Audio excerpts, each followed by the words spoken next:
हमारे पुनर्जन्म का गर्भ है, जहाँ से हमारा सही अर्थों में दोबारा जन्म होता है। एक जन्म जो हमें माता पिता से मिलता है, दूसरा जन्म हमें गुरु से प्राप्त होता है। सही गुरु के मार्गदर्शन के बिना न तो किसी बेहतर राष्ट्र का निर्माण हो सकता है और न ही हमारे सही जीवन का संचालन। इस दुनिया की महंगी से महंगी गाड़ी चाहे वो करोड़ों की हो, तब तक उसका सही उपयोग नहीं किया जा सकता जब तक कि उसे एक अच्छा ड्राइवर संचालक नहीं मिल जाता है। तब तक वह गाड़ी जो करोड़ों की है और गांव में चलने वाली बैलगाड़ी गुरु की अनुपस्थिति में दोनों ही एक समान हो जाती हैं। ठीक हमारा जीवन चाहे तो किसी बड़े कुल में हो अथवा छोटे कुल में हो, चाहे अमीर घर में हो या गरीब घर में हो, किसी छोटे देश में हो अथवा किसी बड़े राष्ट्र में हो, सही गुरु की उपस्थिति के बिना कोई फर्क नहीं पड़ता। मनुष्य को उत्तुंग शिखर पर जाने के लिए एक बेहतर गुरु की तलाश, सही दिशा निर्देशन की जिज्ञासा, सही सूत्रों को समझाने वाले की प्यास होनी चाहिए, जो हमारे मस्तिष्क के बगीचे के झाड़ झंकार को समूल नष्ट करके एक अच्छे खेत को तैयार करे। तभी उसमें बीज डालने पर पौधे लहलहाते हैं, एक अच्छी फसल मिलती है। हम अपने जीवन में एक अच्छे गुरु की मिसाल को एक कुम्हार और एक जौहरी से कर सकते हैं, जो किसी बेहतरीन हाथों से जब कच्ची मिट्टी चाक पर चलाई जाती है तो वह एक अद्भुत शक्ल में बदलकर दुनिया को एक नायाब तोहफा मिलता है। जौहरी खदान में बदशक्ल पड़े पत्थर को तराश कर एक हीरे की शक्ल में बदल देता है, जिसकी कीमत में 4 चांद लग जाते हैं। परमात्मा की सबसे बड़ी नियामत है कि जब किसी को काबिल उस्ताद मिल जाता है, एक गुरु मिल जाता है, हमारा उस्ताद ही हमें फलक तक पहुंचा देता है। आज दुनिया को ज़रूरत है ऐसे पारस गुरुओं की जो लोहे को सोना बना दे। गुरु हमेशा अपनी योग्यता के कारण सम्मान प्राप्त करता है। एक शिक्षक कभी भी साधारण नहीं होता। राष्ट्रों के विकास का उदय और अस्त उसके हाथ में होता है। जब भी किसी देश के प्रकाश पुंज को राहु ग्रसित करता है तो संस्कृति के कोख से जन्म लेने वाला गुरु ही उसे भगवान भास्कर के रूप में पुनः प्रकट करता है। देश ही नहीं, विश्व की सबसे बड़ी संपदा गुरु ही होता है। हमें हमेशा उसके लिए कृतज्ञ रहना चाहिए। राष्ट्र की सुप्त चेतना को जागृत करने के लिए अच्छे टीचर की आज बहुत ही आवश्यकता है।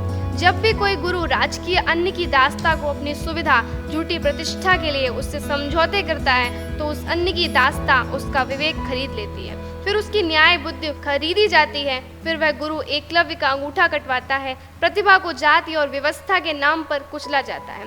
पक्षपात और क्षुद्रता उसके स्वत्व को छीन लेती है।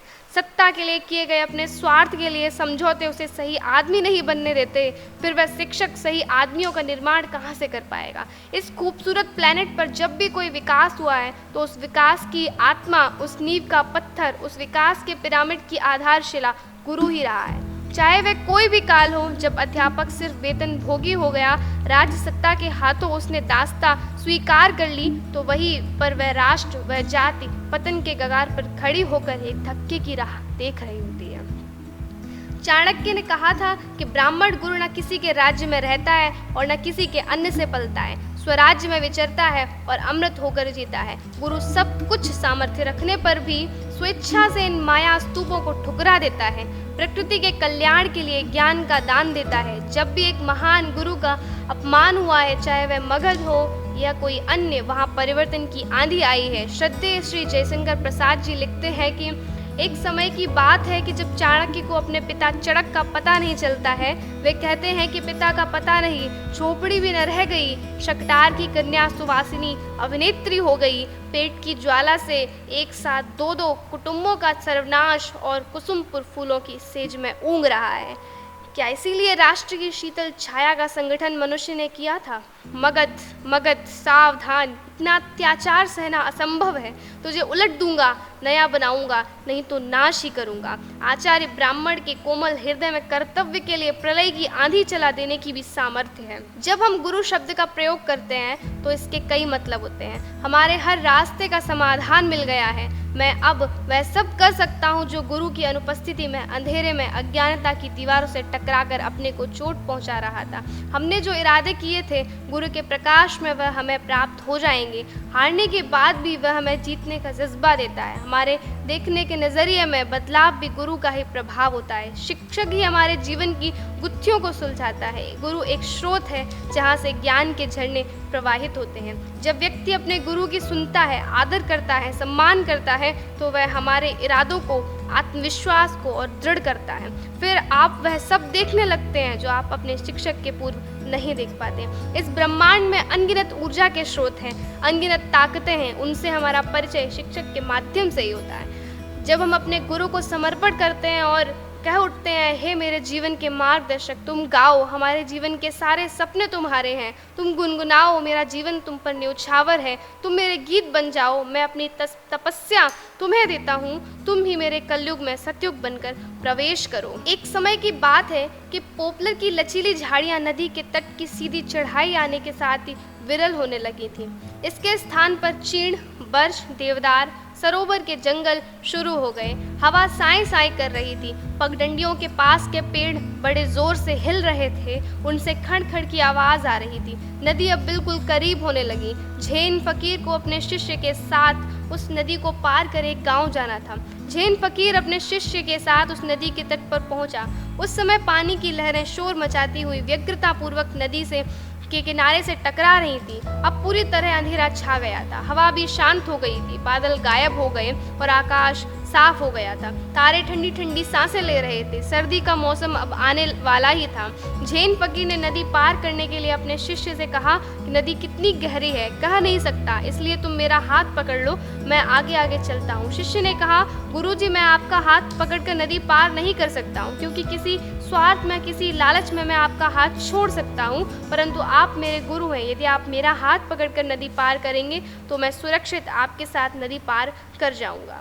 एक सच्चा गुरु कभी भी किसी भी स्थिति में अपने शिष्य का हाथ नहीं छोड़ता है। जीवन को हमेशा एक सच्चे गुरु की तलाश रहती है। जैसे ही उसे एक अच्छा गुरु मिल जाता है, वह इस भवसागर को पार कर जाता है। गुरु अपनी हर सांस में अपने शिष्य को मुक्ति का मार्ग बताता है। आज आवश्यकता है पुनः शिक्षा एवं शिक्षक को प्राचीन गुरुकुल रोड मैप पर चलने की, जहाँ से उदित होता है सत्य, शिव, सुंदर। 5 सितंबर को महान शिक्षाविद, दार्शनिक, महान वक्ता एवं विचारक डॉक्टर सर्वपल्ली राधाकृष्णन का शिक्षा के क्षेत्र में समाज सेवा में अमूल्य योगदान रहा है। आपका कहना था कि यदि सही तरीके से शिक्षा दी जाए तो समाज स्वयं एक बेहतर राष्ट्र का निर्माता बन जाएगा। ऐसी महान विभूति का जन्म दिन शिक्षक दिवस के रूप में मनाना हम सब के लिए गौरव की बात है। 1962 में जब डॉक्टर सर्वपल्ली राधाकृष्णन जी महामहिम राष्ट्रपति बने तो प्लूटो द्वारा कहा गया वक्तव्य, राजा को दार्शनिक होना चाहिए, दार्शनिक को राजा होना चाहिए, अपने आप में सार्थक हो गया। महामहिम सर्वपल्ली राधाकृष्णन के विचारों को ध्यान में रखते हुए शिक्षक दिवस के पुनीत अवसर पर हम सब यह प्रण करें कि शिक्षा और शिक्षक की ज्योति को अपने जीवन में आत्मसात करते हुए उस ज्ञान के दीपक को प्रत्येक हृदय में आलोकित करना है। इन्हीं शब्दों के साथ मैं सभी शिक्षकों को नमन करती हूँ, अभिनंदन करती हूँ। धन्यवाद।